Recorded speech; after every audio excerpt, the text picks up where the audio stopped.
নমস্কাৰ বন্ধুসকল আপুনি যদি শ্বেয়াৰ বজাৰত ট্ৰেড কৰিম বুলি ভাবিছে বা ট্ৰেড কৰি আছে আৰু আপোনালোকে যদি ক্যান্ডেলষ্টিক প্যাটাৰ্নৰ বিষয়ে নাজানে তেতিয়াহলে আপোনালোকে কেতিয়াও সাকসেসফুল হ'ব নোৱাৰে গতিকে আমি এই ভিডিঅ'ত আজি ডাবল ক্যান্ডেলষ্টিক প্যাটাৰ্নৰ বিষয়ে লৈ আহিছো আমি ইয়াৰ আগৰ ভিডিঅ'টোত জানিবলৈ পাইছিলো সিঙ্গল ক্যান্ডেলষ্টিক প্যাটাৰ্নৰ বিষয়ে আপোনালোকে যদি চোৱা নাই তেতিয়া মই আই বটনত লিংক দি দিম আপোনালোকে চাই ল'ব আৰু লগতে ডেসক্ৰিপচনতো দি দিম আপোনালোকে তাত গৈ সেই ভিডিঅ'টো চাই ল'ব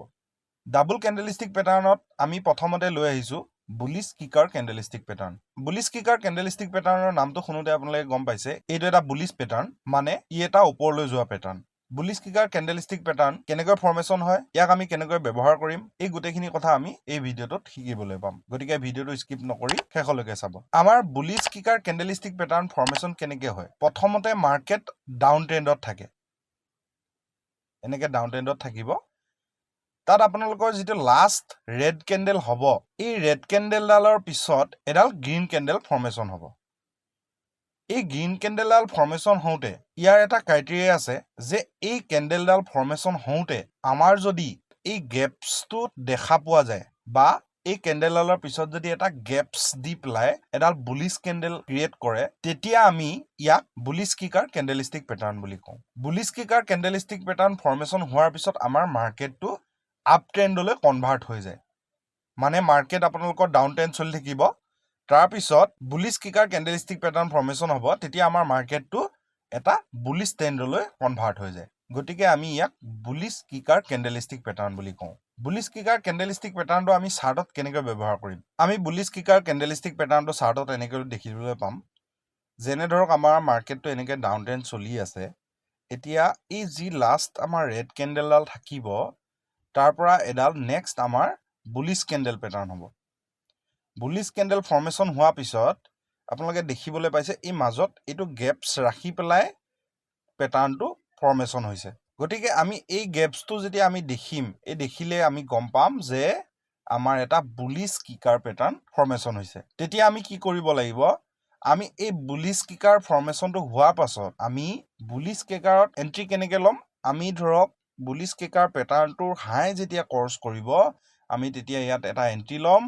এসএল থাকিব আমাৰ ৰেড ক্যান্ডেল আৰু লো আমাৰ এসএল থাকিব আৰু টাৰ্গেট 1:2 মিনিমাম থাকিব 1:2 মিনিমাম এটা কাৰণে ৰাখিব লাগিব আমাৰ ৰিস্ক মেনেজমেন্ট আমি কভাৰ কৰিব লাগিব গতিকে আমি ইয়াত 1:2 ল'ম সাধাৰণতে আমাৰ এটা বুলিশ কিকাৰ প্যাটাৰ্ন যেতিয়া ফৰ্মেশন হ'ব তাৰ পিছত মাৰ্কেট ওপৰলৈ যোৱা সম্ভাৱনা থাকে কিন্তু ক্যান্ডেলষ্টিক প্যাটাৰ্নৰ এনেকুৱা নহয় যে 100% ৱৰ্ক কৰিব গতিকে আপোনালোকে এসএল টো ষ্টিক ৰাখিব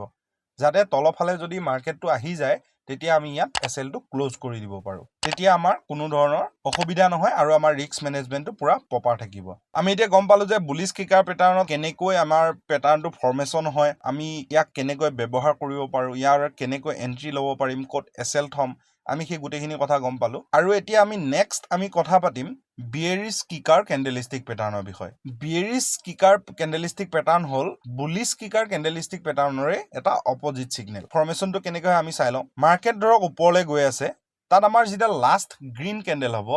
সেই গ্ৰীন ক্যান্ডেলডালৰ তলত এডাল আমাৰ ৰেড ক্যান্ডেল বনিব ৰেড ক্যান্ডেলডাল বনোতে ইয়াৰ নিয়ম হ'ব আমাৰ এই গ্ৰীন ক্যান্ডেলডালৰ ক্লোজিংৰ পৰা আমাৰ এই ওপেনিংলৈ এটা গেপছ থাকিব এই গেপছটো যদি থাকে তেতিয়া আমি বিয়েৰিশ কিকাৰ ক্যান্ডেলষ্টিক প্যাটাৰ্ন ফৰ্মেশন হৈছে বুলি তাত গম পাম আপোনালোকে এটা গম পাইছে যে বিয়েৰিশ কিকাৰ ক্যান্ডেলষ্টিক প্যাটাৰ্ন কেনেকৈ ফৰ্মেশন হয় বিয়েৰিশ কিকাৰ ক্যান্ডেলষ্টিক প্যাটাৰ্ন ফৰ্মেশন হওঁতে আপোনালোকে অকমান মন কৰিব যে তাত ৰেজিস্ট্যান্স বা সাপ্লাই জোন আছে নে নাই যদি আছে তাত আমাৰ বেছি কাম কৰিব আৰু যদি কিবা কাৰণত তাত ৰেজিস্ট্যান্স বা সাপ্লাই জোন নাথাকে তেতিয়াহলে আমাৰ কম কাম কৰে মানে আপোনাৰ একুৰেচিটো কমি যাব গতিকে আপোনালোকে এটা কথা খেয়াল ৰাখিব যে বিয়েৰিশ কিকাৰ ক্যান্ডেলষ্টিক প্যাটাৰ্নডাল ফৰ্মেশন হোৱাৰ আগত আমাৰ ৰেজিস্ট্যান্স বা সাপ্লাই জোনটা থাকিব লাগিব এতিয়া আমি গম পালো যে বিয়েৰিশ কিকাৰ ক্যান্ডেলষ্টিক প্যাটাৰ্নটো কেনেকৈ ফৰ্মেশন হয় আৰু আমি ইয়াত চাৰ্টত কেনেকৈ ব্যৱহাৰ কৰিব পাৰিম সেই কথাটো আমি ইয়াত এবাৰ চাই লওঁ বিয়েৰিশ কিকাৰ ক্যান্ডেলষ্টিক প্যাটাৰ্ন আমাৰ ফৰ্মেশনটো হ'ব এনেকৈ ওপৰলৈ মাৰ্কেট গৈ থাকিব তাৰপিছত কি যি লাষ্ট গ্ৰীন ক্যান্ডেলডাল এই গ্ৰীন ক্যান্ডেলৰ তলত এটা ৰেড ক্যান্ডেল ফৰ্মেশন হ'ব আৰু এই ৰেড ক্যান্ডেল ফৰ্মেশন হোৱাৰ পিছত আমি এন্ট্ৰি ল'ম এই ৰেড ক্যান্ডেলডালৰ লো ক্ৰছ কৰিলে আৰু আমি এসএল দিম গ্ৰীন ক্যান্ডেলডালৰ হাই